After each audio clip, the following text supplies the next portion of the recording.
உங்களுக்கு gold fever வந்தா எந்த டாக்டர் பார்ப்பீங்க, என்ன மருந்து எடுப்பீங்க? டாக்டர் சரளா 5வது வரைக்கும் தான் படிச்சிருக்காங்க. என் அம்மா அவங்களாம் என் ஃபேமிலி டாக்டர்.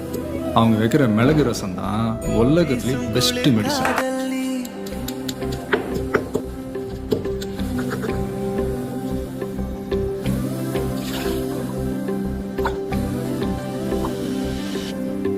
வெண்ணிலவு சாரல்லி வீசும் குளிர் காதல்லி ஆசை வந்து ஆசை தீர